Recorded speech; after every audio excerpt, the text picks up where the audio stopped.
नमस्कार प्यारे विद्यार्थियों, मरुधरा एजुकेशन ग्रुप की ऑनलाइन क्लासों में आप सभी का तहे दिल से हार्दिक अभिनंदन है। आप सभी को पता है कि कल हमने मरुधरा महाविद्यालय वालों ने ऑनलाइन क्लासें प्रारंभ कर दी हैं और हम पढ़ रहे थे BSc part second year subject physics का। कल हमने बुक का विश्लेषण पढ़ लिया था कि कौन कौन से पेपर हमारे एग्जाम में चलते हैं, पेपर के बारे में पढ़ लिया था, एग्जाम पैटर्न के बारे में पढ़ लिया था, उनमें जो मार्किंग पद्धति होती है यूनिवर्सिटी में किस प्रकार होती है, इतना अध्ययन हम कल कर चुके हैं कल की क्लास में। और प्यारे विद्यार्थियों, मैंने आपको कहा था कि जब भी आप क्लास लेने बैठे तो अपनी नोटबुक अपने साथ रखें। तो सभी विद्यार्थियों से आशा करता हूं कि आप अपनी नोटबुक खरीद ली होगी और आपके पास भी होगी। तो अब हम आज बात करते हैं आपकी बुक इलेक्ट्रॉनिक्स के बारे में। इलेक्ट्रॉनिक्स जो आपका थर्ड पेपर है उसमें यूनिटों के बारे में मैं आपको एक बार बता देता हूं हल्का सा कि कौन सी यूनिट में कौन कौन सा चैप्टर है। तो आपके इलेक्ट्रॉनिक्स जो बुक है उसको दो भागों में डिवाइड किया गया है।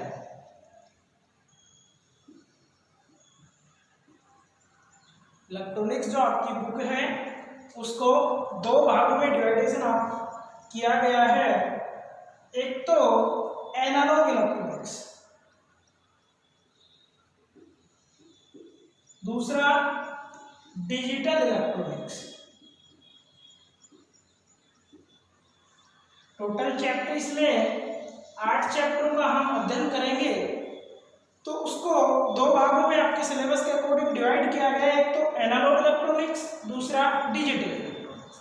एनालॉग जो इलेक्ट्रॉनिक्स है उसमें 1 to 7 चैप्टर दिए गए हैं। 1 to 7, 1 से 7 अध्याय एनालॉग इलेक्ट्रॉनिक्स के अंतर्गत अध्ययन करेंगे, जिसमें नेटवर्क सर्किट के बारे में पढ़ेंगे, नेटवर्क थ्योरी के बारे में पढ़ेंगे और जो आपके कुछ प्रिंसिपल हैं जैसे अध्यारोपण प्रिंसिपल्स और थेवेनियन परिमेय, शक्ति संचरण परिमेय, ये पहले अध्याय में अध्ययन करेंगे। उसके बाद ट्रांजिस्टर, डायोड और दिष्टकारी आदि के बारे में अध्ययन करते हैं। जो लास्ट चैप्टर होता है 8th चैप्टर, उसमें हम लॉजिक गेट्स और डिजिटल अंकीय पद्धति के बारे में अध्ययन करते हैं। तो प्यारे विद्यार्थियों, 1 से 7 पार्ट एनालॉग इलेक्ट्रॉनिक्स में अध्ययन करेंगे। 8वां जो चैप्टर होगा वो डिजिटल इलेक्ट्रॉनिक्स में अध्ययन करते हैं। अब हम हल्की से एक बात कर लेते हैं कि कौन सा चैप्टर किस यूनिट में हमारे को पढ़ना है। तो मैं आपको बता दूं कि यूनिट जो फर्स्ट होगी, यूनिट फर्स्ट, उसमें फर्स्ट और सेकंड लेसन आता है। यूनिट सेकंड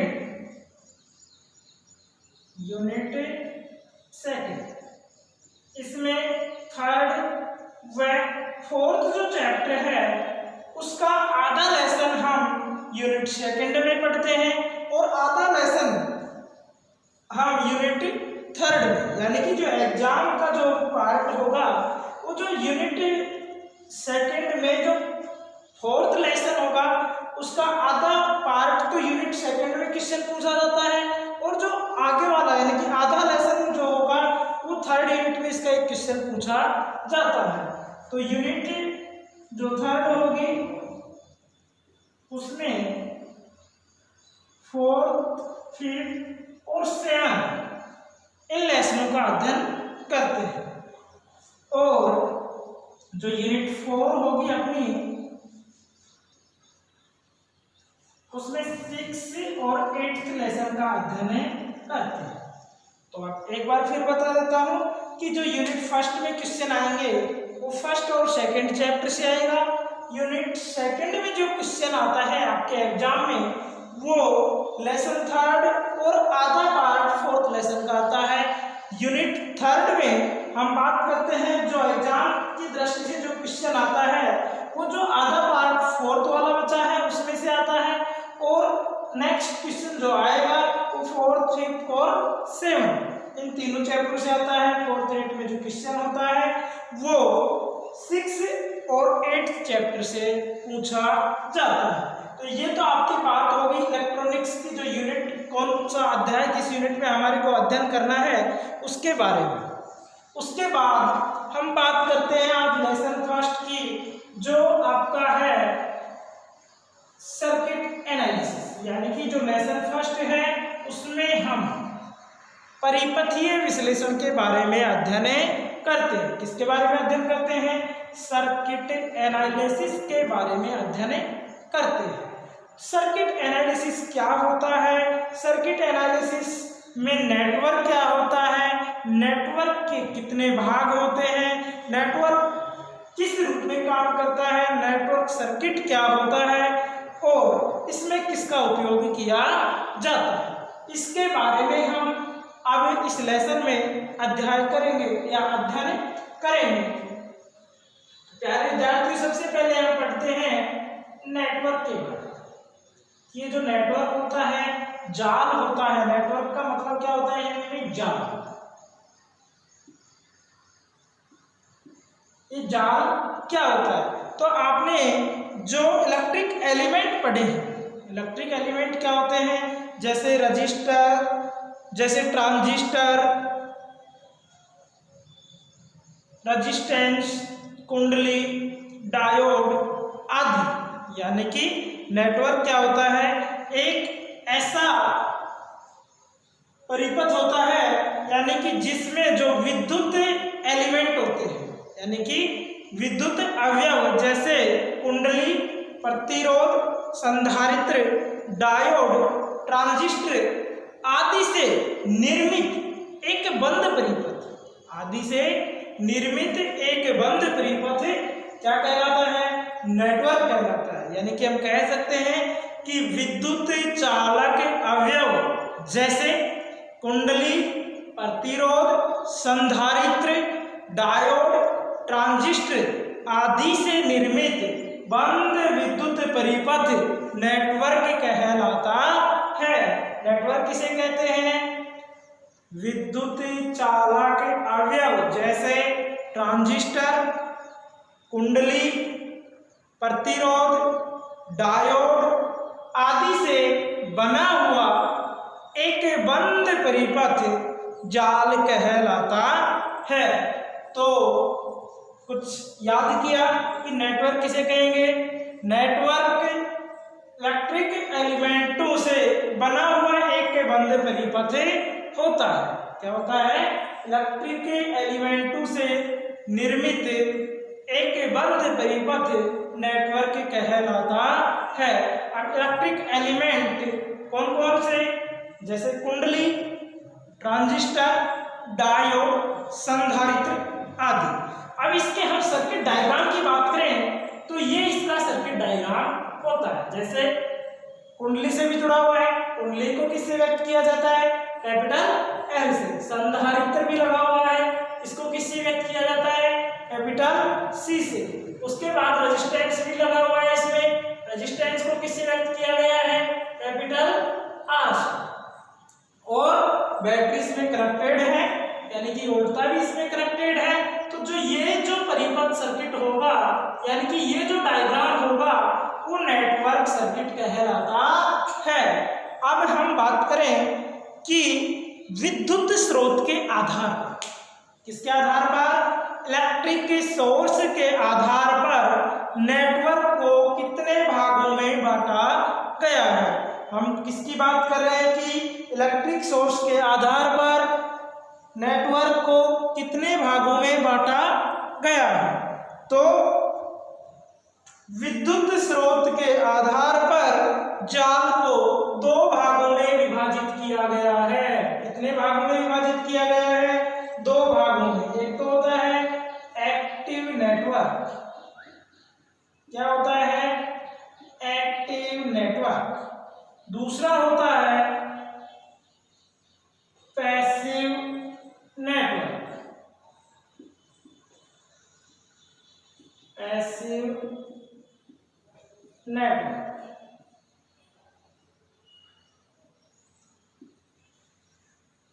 किसके आधार पर बांटा गया है दो भागों में? इलेक्ट्रिक सोर्स के आधार पर, यानी कि विद्युत स्रोत के आधार पर नेटवर्क को दो भागों में विभाजित किया गया है। कौन कौन से में? एक तो होता है एक्टिव नेटवर्क, दूसरा कौन सा होता है? Passive network. अब हम नाम तो पढ़ लिया, एक्टिव यानी सक्रिय जाल, पैसिव मीन्स निष्क्रिय जाल। एक्टिव मीन्स क्या है? सक्रिय जाल,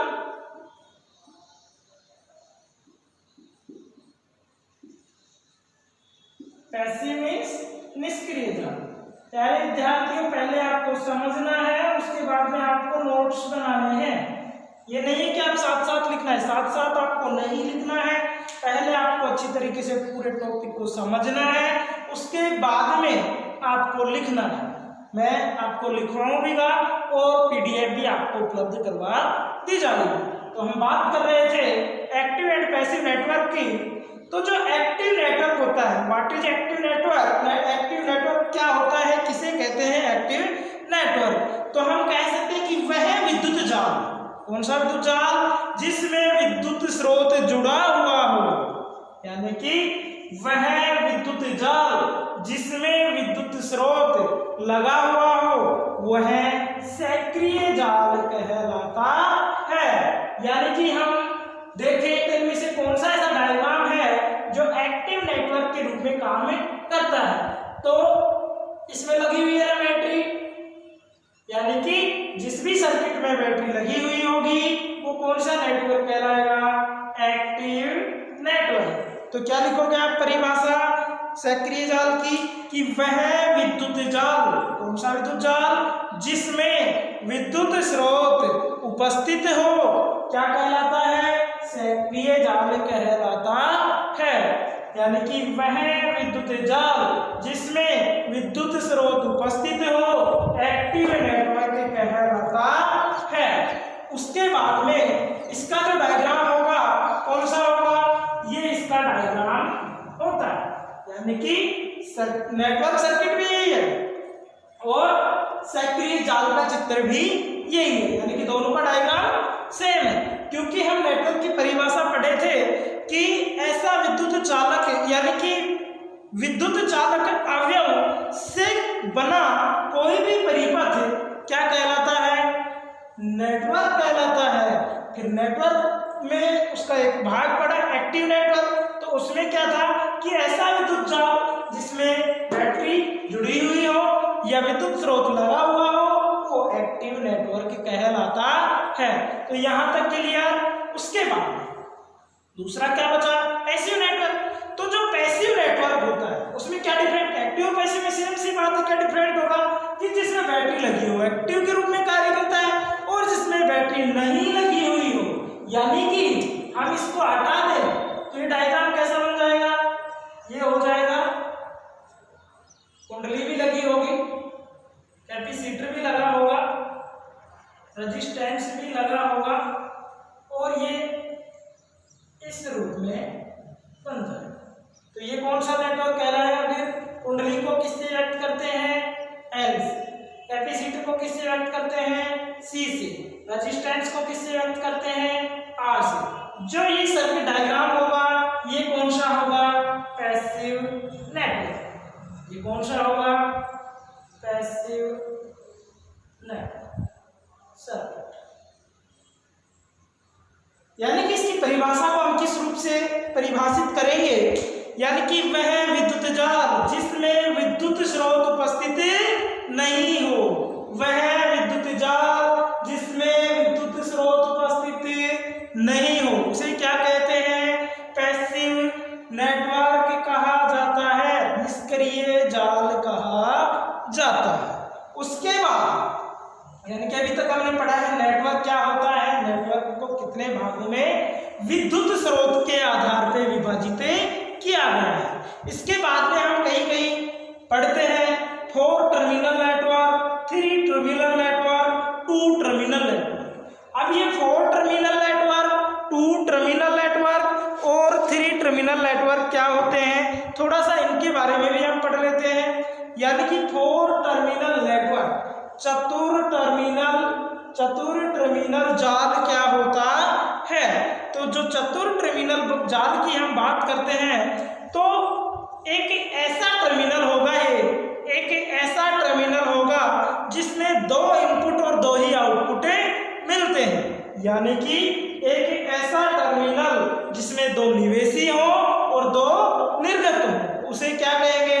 चतुर टर्मिनल जाल। यानी कि आपको इस डायग्राम में दिख रहा है कि दो इनपुट है और दो ही आउटपुट है, तो ऐसा जो नेटवर्क होगा वो 4 टर्मिनल नेटवर्क कहलाता है। तो परिभाषित किस रूप में करेंगे? यानी कि पहले तो लिखेंगे 4 टर्मिनल नेटवर्क। क्या लिखेंगे? टॉपिक 4 टर्मिनल नेटवर्क, चतुर टर्मिनल जाल। क्या? चतुर टर्मिनल जाल। और उसको किस रूप में परिभाषित करेंगे कि ऐसा टर्मिनल जिसमें दो इनपुट यानी कि दो निवेशी व दो निर्गम टर्मिनल हो, उसे 4 टर्मिनल नेटवर्क कहा जाता है। उसके बाद में आपको ये चित्र बनाना है, ये डायग्राम बनाना है।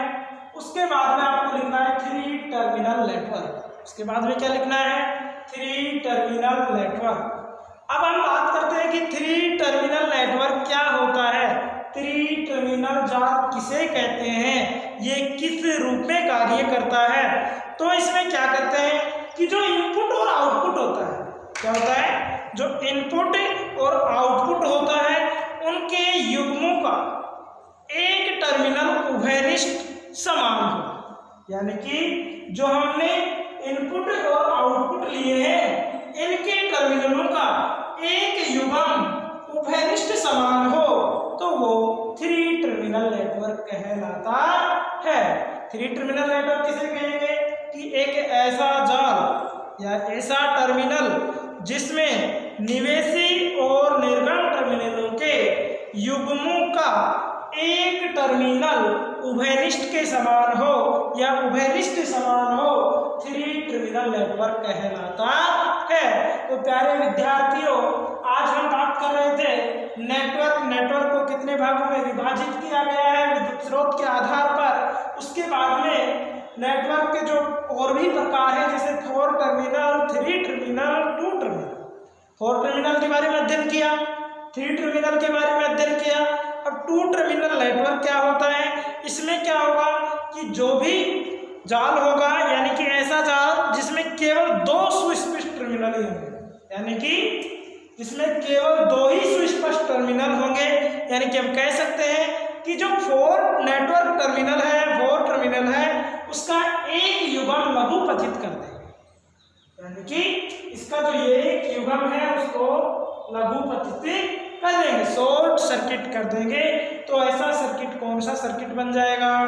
2 टर्मिनल नेटवर्क बन जाएगा, यानी कि वह कौन सा कहलाएगा? द्विवीय टर्मिनल जाल कहलाता है। तो प्यारे विद्यार्थियों, यहाँ तक किसी को कोई दिक्कत है? सबसे पहले आपको नोट्स में किस रूप में करने हैं हमने बात की है। लेक्चर फर्स्ट, आज आपका सिलेबस का टॉपिक चल रहा है नेटवर्क। तो आप सबसे पहले अपनी नोटबुक में ऊपर लिखेंगे टॉपिक सर्किट एनालिसिस, क्या लिखोगे? परिपथ विश्लेषण। ये तो हो गया आपकी चैप्टर का नाम। उसके बाद आपके टॉपिक का नाम है नेटवर्क। क्या है? नेटवर्क लिखोगे। नेटवर्क लिखने के बाद में इसकी परिभाषा लिखोगे। तो परिभाषा इसकी क्या थी? नेटवर्क की परिभाषा क्या थी भाई? यानी कि विद्युत चालक अवयव जैसे कुंडली, प्रतिरोध, ट्रांजिस्टर, डायोड आदि से बना हुआ एक बंद परिपथ नेटवर्क कहलाता है। यहाँ तक इसकी परिभाषा लिख ली। उसके बाद में लिखोगे कि उसके बाद में आपको डायग्राम बनाना है। डायग्राम बनाने के बाद आपको लिखना है कि विद्युत स्रोत के आधार पर नेटवर्क 2 प्रकार का होता है, एक्टिव एंड पैसिव। उसके बाद में फर्स्ट डालोगे एक्टिव नेटवर्क यानी कि सक्रिय जाल। सक्रिय जाल क्या होता है? फिर सक्रिय जाल की परिभाषा लिखेंगे। तो सक्रिय जाल की परिभाषा क्या थी कि वह विद्युत जाल जिसमें विद्युत स्रोत उपस्थित हो, यानी कि वह विद्युत जाल जिसमें विद्युत स्रोत उपस्थित हो वह सक्रिय जाल कहलाता है। उसके बाद में आप वो चित्र बनाओगे दोबारा से, फिर सेकंड लिखोगे पैसिव नेटवर्क। तो पैसिव नेटवर्क की परिभाषा लिखेंगे तो क्या लिखेंगे कि वह विद्युत जाल जिसमें विद्युत स्रोत उपस्थित नहीं हो, यानी कि हम कह सकते हैं कि बैटरी कनेक्टेड नहीं, उसे हम निष्क्रिय जाल कहलाते हैं, यानी कि निष्क्रिय जाल कहते हैं। और फिर इस बैटरी को हटा देंगे, जो ये डायग्राम बनेगा वो पैसिव नेटवर्क का बनेगा। उसके बाद हमने पढ़ा है कि भाई जो जाल होता है ये और भी प्रकार होते हैं इसके, जैसे 4 terminal network, 3 terminal network, 2 terminal network. उसके बाद 4 टर्मिनल नेटवर्क की परिभाषा लिखेंगे, यानी कि ऐसा जाल जिसमें या ऐसा टर्मिनल जिसमें 2 इनपुट और 2 आउटपुट से बना नेटवर्क क्या कहलाएगा, 4 टर्मिनल नेटवर्क। उसके बाद में उसका डायग्राम बनाएंगे। फिर 3 टर्मिनल नेटवर्क क्या होगा कि ऐसा टर्मिनल जिसमें निवेशी और निर्गत टर्मिनलों का जो युग्म होगा उनका एक टर्मिनल उभयनिष्ठ समान हो तो कहलाता है 3 टर्मिनल नेटवर्क कहलाएगा। उसके बाद में उसका डायग्राम बनाना है। और लास्ट में हम बात करेंगे 2 टर्मिनल नेटवर्क की। तो ये क्या होता है, एक ऐसा जाल जिसमें केवल 2 सुस्पष्ट टर्मिनल ही हो, यानी कि हम कह सकते हैं कि जो 4 टर्मिनल नेटवर्क है उसका एक युग्म हम लघुपथित कर देंगे, यानी कि उसको शॉर्ट सर्किट कर देंगे, तो कौन सा जाल बन जाएगा, 2 टर्मिनल नेटवर्क जाल बनता है। उसके बाद में उसका भी हम डायग्राम बना देंगे। तो यहाँ तक हमने आज बात की है। यहाँ तक किसी भी स्टूडेंट को कोई दिक्कत हो तो फिर से समझ सकता है। और यहाँ तक आपको अपनी नोटबुक में मेंटेन करना है रफली तरीके से। नोट्स बनाने के लिए आप अपनी अलग नोटबुक रखेंगे जो आपको PDF उपलब्ध करवा दी जाएगी। जैसे ही आपकी यूनिट कंप्लीट होगी आप अपनी कॉलेज से संपर्क कर सकते हैं या कॉलेज मैनेजमेंट से नोट्स प्राप्त कर सकते हैं। धन्यवाद।